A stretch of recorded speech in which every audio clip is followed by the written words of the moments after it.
Bismillahirrahmanirrahim. Assalamu alaikum. Today is our fourth lecture, which is about clauses.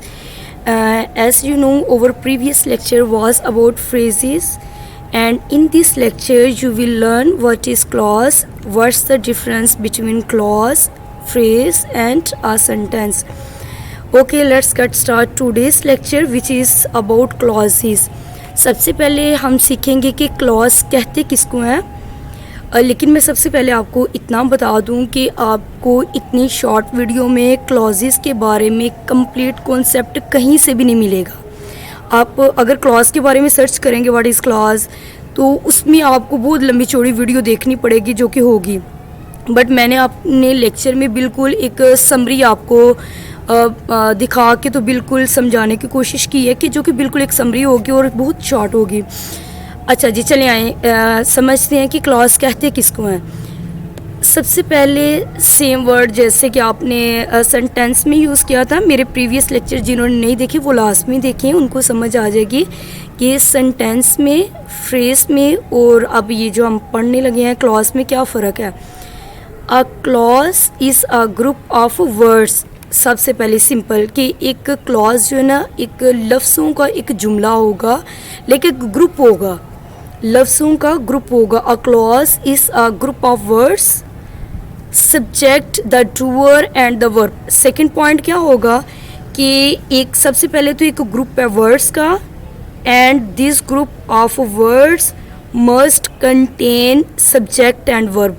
लेकिन जो words होगा, group होगा words को, उसमें आपका सब्जेक्ट और वर्ब लाजमी होना चाहिए। ये डूअर कहते हैं करने वाले को, लेकर कोई भी एक्शन जो परफॉर्म कर रहा है, और वर्ब आपको पता है एक्शन को कहते हैं कोई भी काम।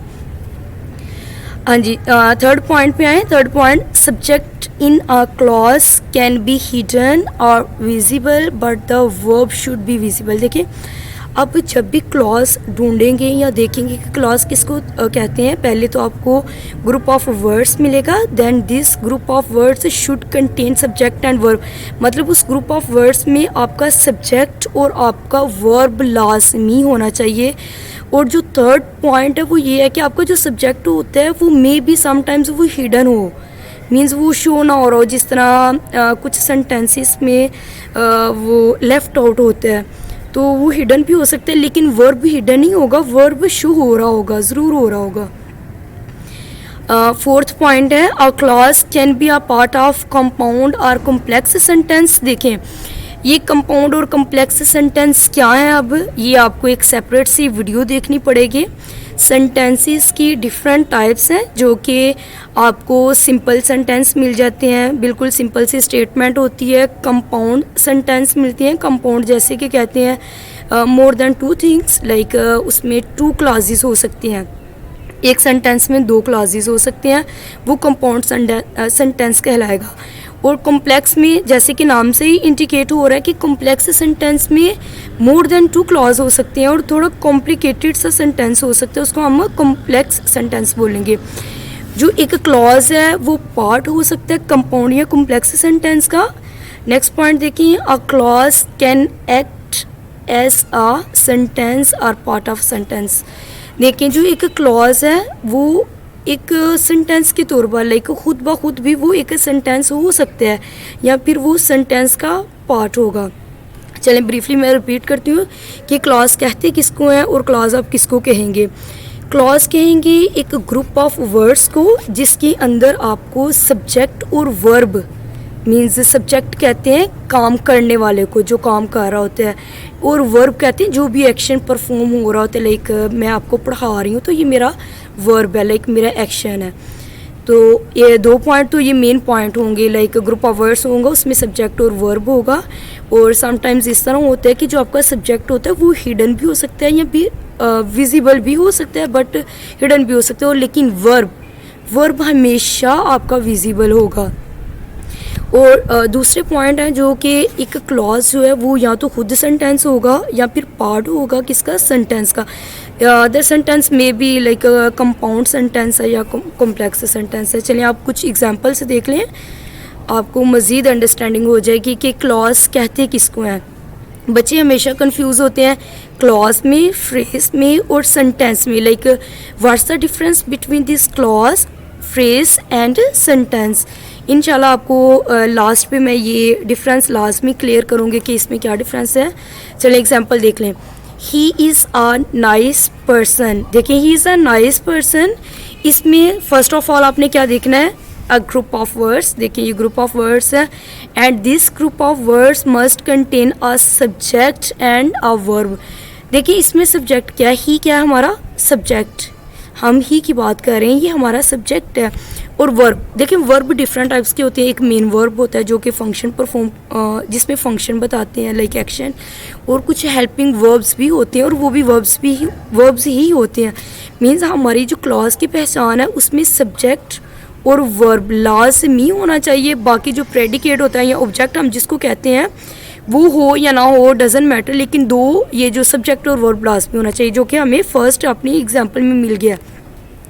He is nice person, like इसमें सब्जेक्ट भी है वर्ब भी है। आई ईट चॉकलेट्स, इसमें सब्जेक्ट आई है, ईट वर्ब है, ये भी आपकी अकॉर्डिंग टू डेफिनेशन फुलफिल कर रही है। Example, the train was late, the train was subject, was is verb, she read. देखें दूसरे सेंटेंसेस में तो आपको लाइक प्रेडिकेट और ऑब्जेक्ट शो हो रहे हैं, लेकिन शी रीड, इसमें शी सब्जेक्ट है और रीड आपका वर्ब है, और ये सिंपल एक क्लॉज है।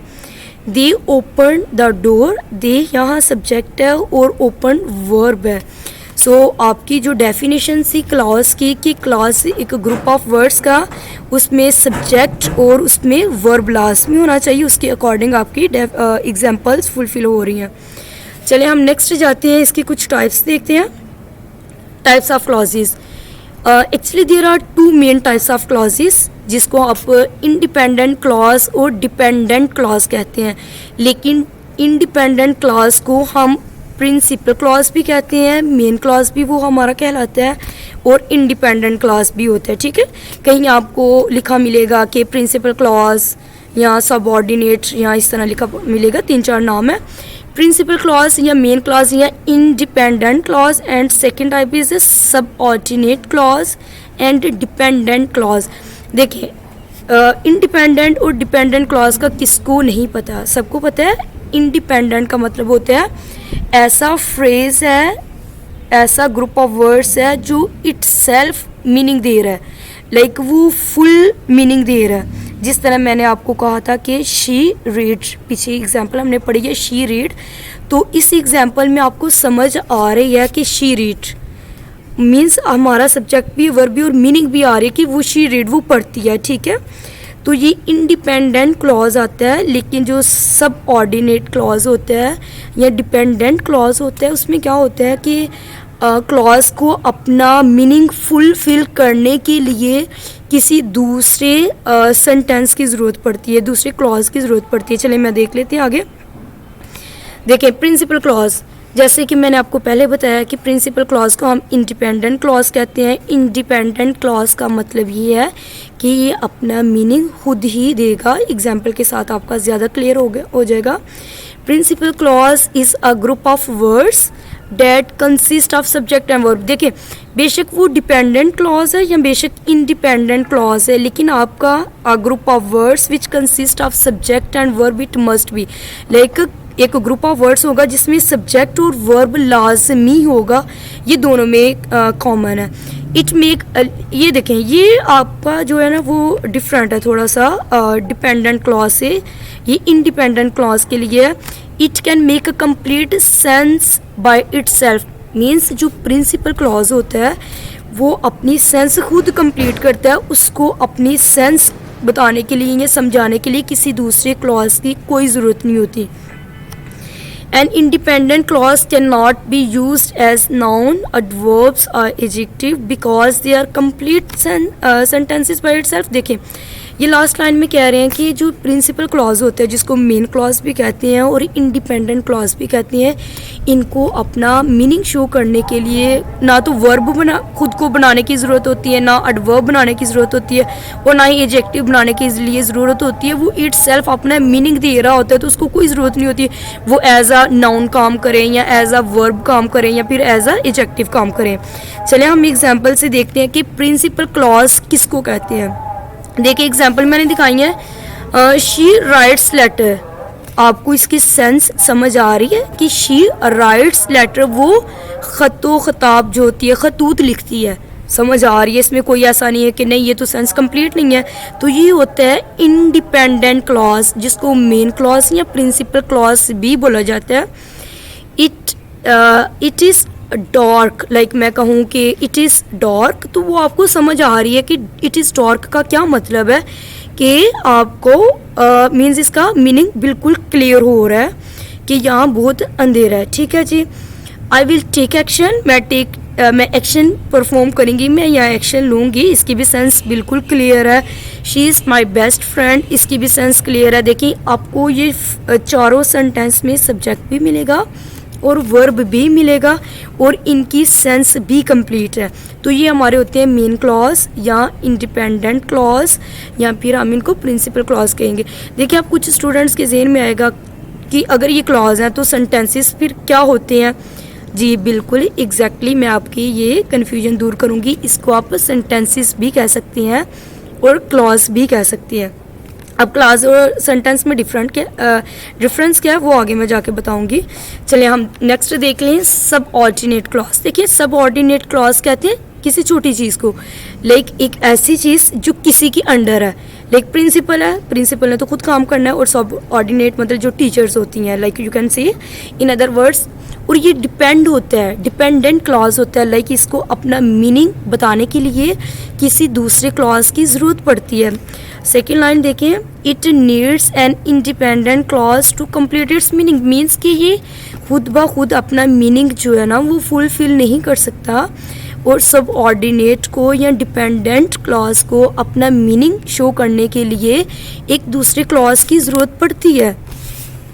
नेक्स्ट देखिए, are dependent clause also consist of a subject and a verb but it is not meaningful by itself. जैसे कि मैंने आपको पहले बताया था कि बेशक वो ऑर्डिनेट है, सबऑर्डिनेट है, बेशक वो मेन प्रिंसिपल क्लॉज है, लेकिन उसमें आपको सब्जेक्ट टू वर्ब लाजमी मिलेगा। लेकिन आपने प्रिंसिपल और मेन क्लॉज में ये पढ़ा था कि वो अपना मीनिंग इटसेल्फ फुलफिल करता है, बट सब ऑर्डिनेट में ये अपना मीनिंग फुलफिल कंप्लीट नहीं करता। इसमें क्या होता है कि इसको मीनिंगफुल करने के लिए किसी और क्लॉज की ज़रूरत पड़ती है। देखिए dependent clause can be used, अच्छा ये अपना जब मीनिंग फुलफिल नहीं करता तो ये क्या करता है, या तो ये एज अ नाउन के तौर पर काम कर रहा होता है, या एडवर्ब के तौर पर, या फिर एडजेक्टिव के तौर पर ये काम कर रहा होता है अपना मीनिंग शो करने के लिए। चलें कुछ एग्जांपल देख लेते हैं।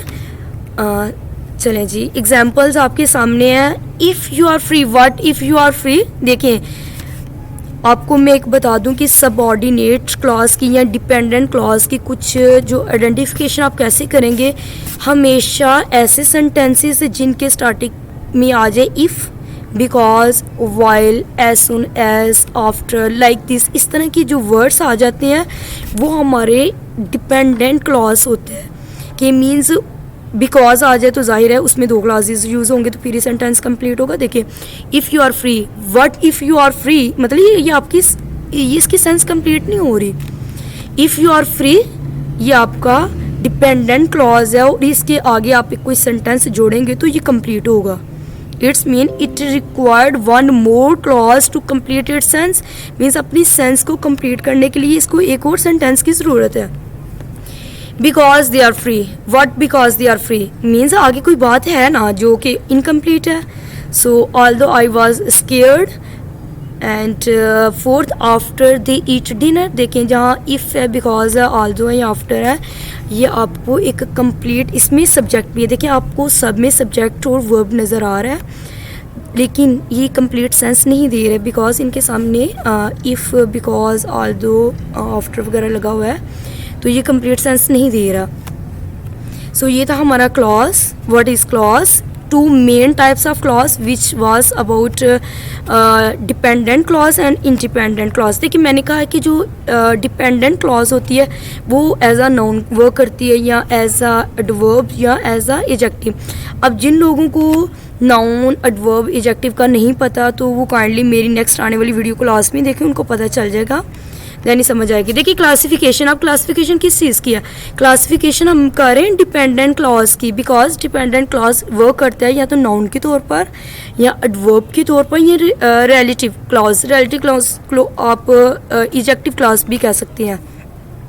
चलिए हम वन बाय वन देख लेते हैं। Noun class, simple noun class, group of words consist of subject and verb, same है ये सब में होगा, ग्रुप ऑफ वर्ड्स होगा, सब्जेक्ट और वर्ब लाजमी होगा, एक क्लॉज है उसमें सब्जेक्ट और वर्ब लाजमी होगा। Acts as a noun in a sentence, एक सेंटेंस में जो क्लॉज नाउन के तौर पर काम करेगा हम सिंपली कह देंगे कि it's a noun clause, like I think that I will win. देखें आई सब्जेक्ट है, थिंक वर्ब है आपका, डैट आई विल विन, इसमें नाउन की बात हो रही है, किसी शख्स की बात, नाउन कहते हैं किसी भी नाम को, ठीक है, किसी शख्स का नाम हो सकता है, किसी जगह का, किसी चीज़ का, ठीक है। तो इसमें जो है एग्जाम्पल एक नाउन के तौर पर काम किया जा रहा है। आगे एडजेक्टिव देख लें, अ group of words, same thing, subject and verb इसमें होगा, act and adjective in a sentence. देखिए एडजेक्टिव किसको कहते हैं मैं थोड़ा सा ब्रीफली बता दूं, अदरवाइज वैसे इसके ऊपर काफ़ी डिटेल है। एडजेक्टिव कहते हैं जो किसी नाउन के या प्रोनाउन की कुछ क्वालिटीज़ बता रहा हो या उसके बारे में इंफॉर्मेशन दे रहा हो, मीन्स नाउन या प्रोनाउंस के बारे में आपको इंफॉर्मेशन मिल रही है, एडिशन इंफॉर्मेशन मिल रही है। एडजेक्टिव डिस्क्राइब अ नाउन, देखिए ये लास्ट पॉइंट मैंने लिखा भी हुआ है कि एडजेक्टिव क्या करता है, नाउन को डिस्क्राइब करता है। एग्जाम्पल को देख लेते हैं, a noun, I know a boy who is looking for a job. देखिए मैंने कहा है कि आई नो अ बॉय, मैं एक लड़के को जानती हूँ, who is looking for a job means जो अपनी जॉब को लाइक वो देख रहा है या वो उसको ढूंढ रहा है। चलें दूसरी देख लें, एडवर्ब क्लॉज है, simple, group of words, subject and verb contain, acts as a adverb, इसमें एडवर्ब के तौर पर काम करता है। एडवर्ब में क्या करता है, या तो वो वर्ब में चेंजिंग लेकर आता है या एडजेक्टिव में या एडवर्ब के तौर पर मॉडिफाई करता है वर्ब को। एग्जाम्पल देखें, he came to school when the bell rang. देखें ही यहाँ सब्जेक्ट है, केम वर्ब है, he came to school when the bell rang. देखें केम वर्ब है और बेल रंग, जब बेल हुई तो फिर वो गया, ठीक है। तो क्या इसमें आ रहा है, मतलब जब स्कूल की बेल होती है तो वो आता है स्कूल में, तो वो क्या मतलब आने में ही, मतलब जो आपका वर्ब है उसमें मॉडिफिकेशन हो रही है। So it's called adverb clause. So it's all about, thank you for watching. But मैं जाने से पहले आपको इधर शॉर्टली जस्ट 1 to 2 मिनट में बताती हूँ कि क्लॉज में, फ्रेज में और सेंटेंस में क्या डिफरेंस है। देखिए क्लॉज कहते हैं एक जिसमें वर्ड्स ऑफ ग्रुप होते हैं, एक क्लॉज में हमेशा आपको सब्जेक्ट और वर्ब लाजमी मिलेगा, but in a unit means together. एक सेंटेंस में सब्जेक्ट और वर्ब आपको इकट्ठा मिलेगा, वो आपका क्लॉज होगा। अब देखिए फ्रेज क्या होता है, फ्रेज में आपको सब्जेक्ट और वर्ब कभी भी इकट्ठा नहीं मिलेगा। हो सकता है कि आपको सब्जेक्ट और वर्ब मिले लेकिन कभी भी वो इकट्ठा नहीं होगा, वैसे नहीं होता, मोस्टली नहीं होता, कभी हो सकता है कि उसके डिफरेंट टाइप्स में आ जाता है। आगे सेंटेंस में और क्लास में क्या फ़र्क है, सेंटेंस में ये फ़र्क है, क्लास में ये फ़र्क है। सेंटेंस आप मेरी फर्स्ट वाली वीडियो लास्ट में देखिएगा जिसमें मैंने कहा था कि सेंटेंस एक ऐसी चीज़ है जिसमें क्या होता है कि अपना कंप्लीट मीनिंग देता है सेंटेंस, लेकिन सेंटेंस को मीनिंग देने के लिए किसी और क्लॉज की ज़रूरत नहीं होता, वो अपना मीनिंग खुद दे रहा होता है। मीन्स ऐसा कभी नहीं हो सकता हम कहें कि सेंटेंस को किसी और चीज़ की ज़रूरत है तो फिर वो अपना मीनिंग देगा, लेकिन क्लॉज अपना फुल मीनिंग नहीं देते। एक है जो डिपेंडेंट इंडिपेंडेंट है वो फुल मीनिंग देते हैं, लेकिन जो डिपेंडेंट है वो फुल मीनिंग नहीं देती। इट्स मीन कि क्लॉज जो है वो अपना कभी भी समटाइम्स देती है लेकिन नॉट समटाइम्स, लेकिन सेंटेंस हमेशा अपना मीनिंग देंगे, उसमें सब्जेक्ट और वर्ब होगा लेकिन उसकी सेंस कंप्लीट होगी, ठीक है। ये शॉर्ट सा फ़र्क था इसमें क्लॉज में, फ्रेज में और सेंटेंस में। वीडियो काफ़ी लंबी हो रही है, सो आई वांट टू गो, सो अल्लाह हाफिज़, बाय बाय। अगर मेरी वीडियो अच्छी लगी हो तो इसको प्लीज़ लाइक, सब्सक्राइब और शेयर लाजमी करिएगा। और आई एम सॉरी मैं थोड़े से अंधेरे में थी, लेकिन ये मेरा पर्पज़ था वीडियो कन्वे करना lecture, so please like and subscribe लाजमी करिएगा। अल्लाह हाफिज़, टेक केयर।